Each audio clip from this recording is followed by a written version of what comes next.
Hai guys, kembali lagi sama Enkun di channel Endesu. Fans Saitama bisa merapat karena di video kali ini kita akan membahas lanjutan cerita setelah para pahlawan Neo yang berkumpul dan membicarakan berita besar tentang identitas monster dari Amaimas. Lebih tepatnya kita akan mereview manga One atau webcomic One Punch Man chapter 124.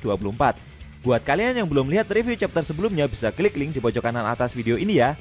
Dan buat kamu yang cuma ngikutin animenya atau tidak mau kena spoiler, Enkun sarankan mending stop videonya aja dari sekarang. Nah, di chapter 124 ini banyak pahlawan dari asosiasi pahlawan yang berpindah ke pahlawan Neo. Selain itu, si botak juga direkrut oleh suatu organisasi. Penasaran? Oke, langsung aja kita bahas. Let's go!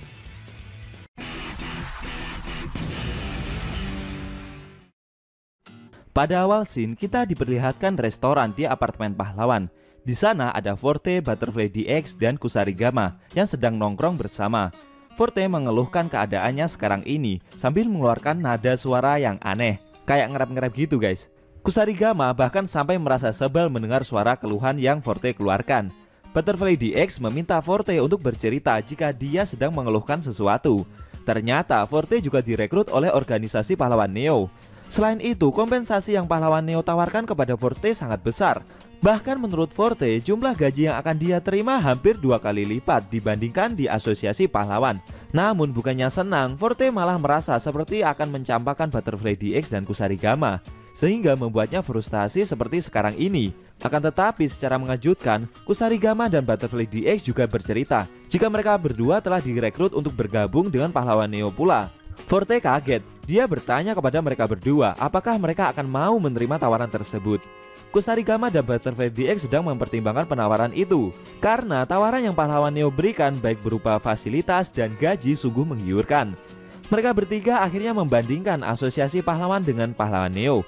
Prioritas nomor 1 dari pahlawan Neo adalah keselamatan para pahlawan yang tergabung dalam organisasi, sangat berbeda dengan asosiasi pahlawan. Selain itu, pahlawan pendatang baru dan yang termasuk dalam peringkat rendah akan mendapatkan perlengkapan yang melimpah. Ditambah lagi tidak ada kuota spesifiknya. Setelah para pahlawan Neo menghadapi insiden yang muncul, sistem AI atau Artificial Intelligence milik pahlawan Neo akan menghitung secara instan dan memilih bakat apa pahlawan itu yang paling sesuai. Dalam bergerak mengatasi bencana yang muncul, hampir selalu ada 3 orang dalam tim atau lebih yang berangkat ke TKP. Untuk kendaraan transportasinya, pahlawan Neo memfasilitasi mobil lapis baja dan pesawat ringan yang telah tersedia di setiap kota. Satu-satunya batasan adalah mereka yang tidak memiliki kesadaran normatif akan dihukum dan keanggotaan mereka akan dicabut. Menurut mereka bertiga, tawaran tersebut amat sangat menguntungkan bagi para pahlawan yang tergabung dalam organisasi pahlawan Neo. Bahkan menurut Kusarigama, malah lebih sulit mencari alasan untuk menolak tawaran dari mereka. Forte bertanya jika mereka semua menyeberang ke pahlawan Neo, terus siapa yang akan mengurus peliharaan Saitama, yaitu anjing Rover dan Black Sperm. Black Sperm yang berada di dekat ketiga pahlawan itu berkata dalam hati, jika keadaan sekarang ini menjadi menarik. Menurut Black Sperm, organisasi pahlawan Neo yang baru itu didirikan untuk beberapa tahun, tapi sudah mulai ditelan oleh kekuatan baru. Apakah organisasi pahlawan Neo akan menjadi ancaman bagi Black Sperm dan anjing Rover yang bersembunyi itu? Menurut Black Sperm, jawabannya adalah tidak. Karena bagi Black Sperm, seberapa bagus kepemimpinan manusia, seekor monster raksasa tidak akan kalah dari pasukan semut. Wah, percaya diri banget ya monster cebol satu ini. Menurut Black Sperm, hal yang paling menakutkan dari asosiasi pahlawan adalah tidak adanya kesadaran normatif memberikan lisensi kepada pahlawan seperti Tatsumaki dan Saitama yang harusnya tidak boleh dibiarkan mengamuk. Dibandingkan dengan kedua pahlawan itu, pahlawan Neo bagi Black Sperm masih jinak dan tamak, sehingga membuatnya tidak takut sama sekali. Tetapi dengan melemahnya asosiasi pahlawan mungkin saja akan melemahkan umat manusia juga. Bisa dibilang situasi sekarang ini akan sangat menguntungkan bagi Black Sperm dan anjing Rover. Bagi Black Sperm, dia hanya perlu memakan makanan anjing dan menunggu waktu yang tepat untuk melakukan serangan balik kepada para pahlawan tersebut. Beberapa saat setelah itu, si botak yang pergi untuk membelikan makanan anjing datang dan menghampiri Forte, Butterfly DX, dan Kusarigama. Akan tetapi, Butterfly DX yang melihat makanan anjing yang Saitama belikan salah, dia langsung mengomeli si botak. Menurut Butterfly DX, Saitama sebagai majikan harus memikirkan keseimbangan gizi dalam mencarikan makanan peliharaannya. Selain itu, makanan anjing yang Saitama beli cenderung murah. Dan itu adalah makanan untuk anjing dewasa. Sedangkan Rover adalah anjing yang menurut Butterfly DX baru berumur 4 bulan. Melihat Saitama yang salah membelikan makanan, akhirnya Butterfly DX lah yang ganti pergi keluar untuk membelikan makanan pengganti yang tepat. Karena ketiga pahlawan tersebut mendapatkan tawaran masuk ke pahlawan Neo, Forte akhirnya bertanya pula kepada si botak, apakah dia direkrut oleh pahlawan Neo juga? Namun sayangnya si botak malah bingung sendiri dengan apa yang Forte tanyakan barusan. Kayaknya Saitama nggak direkrut sama pahlawan Neo ya guys. Akan tetapi tiba-tiba datanglah gerombolan orang yang ingin menemui si botak berjubah kita. Dengan tegas gerombolan tersebut ingin merekrut Saitama sebagai kandidat kader. Saitama yang mendengar tawaran tersebut menoleh dan terdiam dengan wajah datarnya itu. Sedangkan Forte dan Kusarigama kaget dengan kedatangan gerombolan tersebut. Mungkinkah itu adalah anggota dari staf pahlawan Neo yang ingin merekrut Saitama juga? Nggak cuma jadi pahlawan tapi mendapat pelayanan kader pula. Namun sayangnya gerombolan orang tersebut ternyata adalah para pahlawan dari organisasi asosiasi pahlawan dari peringkat buncit yang menyebut kelompok mereka dengan nama Asosiasi Korban Nama Pahlawan. Mereka membangun organisasi konyol itu karena mereka semua mendapat nama panggilan pahlawan yang jelek, seperti sedang dibully saja. Organisasi konyol itu mereka buat agar asosiasi pahlawan meminta maaf dan mengganti nama pahlawan mereka menjadi lebih baik. Para pahlawan kelas buncit itu meminta si botak berjubah sang pahlawan kelas A, yang nama pahlawannya paling jelek di jajaran pahlawan kelas A lainnya untuk bergabung dan menjadi eksekutif mereka, atau bisa disebut sebagai pemimpin organisasi konyol tersebut. Mendengar permohonan tersebut, dengan wajah sok panik, Saitama mengira jika gerombolan organisasi konyol itu adalah organisasi yang Forte tanyakan kepadanya tadi. Waduh, makin salah paham nih si botak. Tapi Forte yang di belakang Saitama menjawab jika mereka bukanlah organisasi yang ditanyakan tadi. Black Sperm yang melihat aksi konyol dari para pahlawan tersebut bertanya dalam hati, apakah kemarin Saitama membiarkan Amaimas yang berubah wujud menjadi monster kabur? Jika itu benar, menurut Black Sperm memang ada kesempatan untuk memanfaatkan celah dari Saitama. Bagi Black Sperm, Saitama itu sangatlah kuat, tapi sayangnya dia seperti kurang serius, sehingga membuat monster yang bisa berpikir cukup licik dapat kabur dari si botak berjubah dengan mudah. Black Sperm yang melihat segerombolan pahlawan buncit itu juga bertanya-tanya, apakah mereka itu adalah para pahlawan dari organisasi asosiasi pahlawan yang tersisa. Jika itu benar, maka proses menuju jurang kehancuran untuk asosiasi pahlawan telah tiba. Karena pahlawan Neo telah benar-benar mengambil semua pahlawan yang berprospek dari asosiasi pahlawan. Setelah itu, scene berpindah. Kali ini diperlihatkan gadis dojo yang beberapa waktu lalu menawarkan diri untuk masuk ke asosiasi pahlawan. Akhirnya, gadis muda itu mendatangi markas asosiasi pahlawan juga. Para tim pengintai asosiasi pahlawan menyambut kedatangan gadis tersebut dan memandu gadis muda itu untuk mengikuti serangkaian tes untuk menjadi pahlawan pro.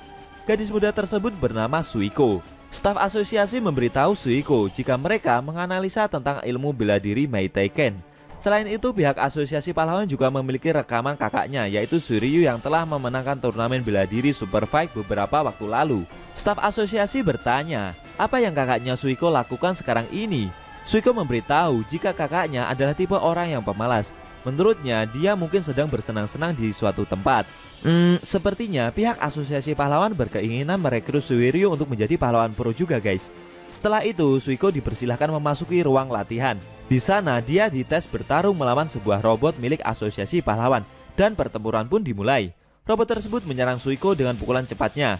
Namun, Suiko berhasil menahan serangan itu. Lalu, Suiko melancarkan serangan balik dengan jurus bela dirinya dan menghantam robot tersebut dengan sekali pukul saja. Seketika robot milik asosiasi pahlawan itu langsung hancur berkeping-keping. Para staf asosiasi yang melihat aksi dari Suiko sangat kaget dan tidak percaya jika gadis muda itu berhasil mengalahkan robot milik asosiasi pahlawan dengan begitu mudahnya. Beberapa saat setelahnya, hasil peringkat untuk Suiko keluar. Suiko kaget karena dia benar memang telah diterima di asosiasi pahlawan, namun berada di jajaran pahlawan kelas A, bukannya kelas S yang ingin dia tempati. Menurut para staf yang mengetesnya itu, Suiko memanglah kuat, tapi menurut mereka kekuatannya masih jauh di bawah kelas S. Selain itu, dia juga masih berumur 18 tahun. Setelah dia mendapatkan banyak pengalaman ke depannya nanti, dia bisa menjadi lebih kuat lagi. Dalam benak para staf asosiasi pahlawan itu, mereka bertanya-tanya, apakah gadis muda yang baru masuk tersebut akan bisa menjadi penyelamat asosiasi pahlawan sekarang ini? Sedangkan si Suiko meskipun merasa kecewa, dia tidak ambil pusing. Suiko tetap optimis dan akan bekerja keras untuk membuat namanya dikenal banyak orang dan nantinya akan dapat mengejutkan kakaknya jika telah menjadi pahlawan pro. Lalu scene berpindah ke markas pahlawan Neo. Diperlihatkan Suiryu yang sedang berjalan dengan staf Mr. McCoy menyusuri lorong. Mr. McCoy menjelaskan kepada Suiryu tentang aktivitas pahlawan Neo ke depannya.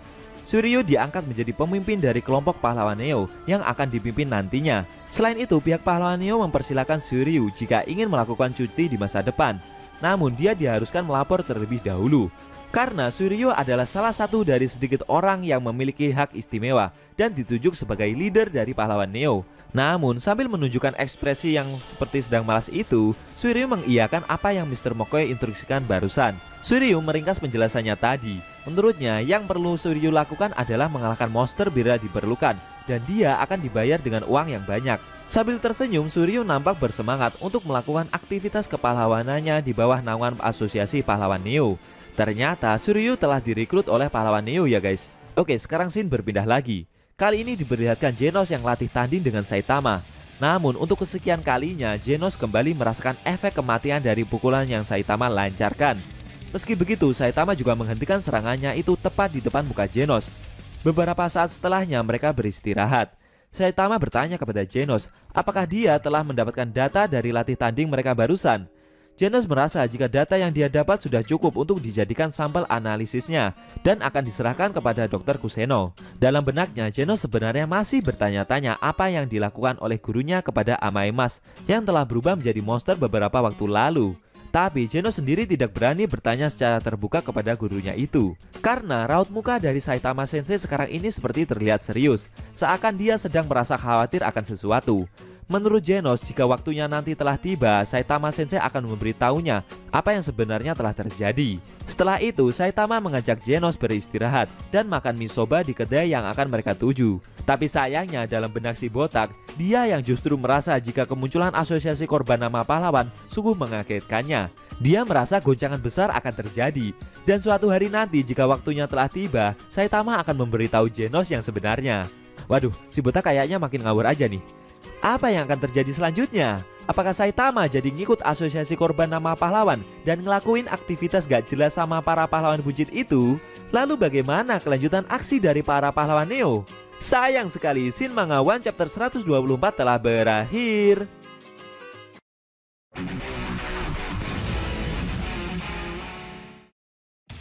Nah, itu tadi review cerita Manga One Chapter 124 yang ending scene-nya memperlihatkan Genos dan Saitama yang telah selesai latih tanding, dan si botak merahasiakan kemunculan asosiasi korban nama pahlawan kepada Genos.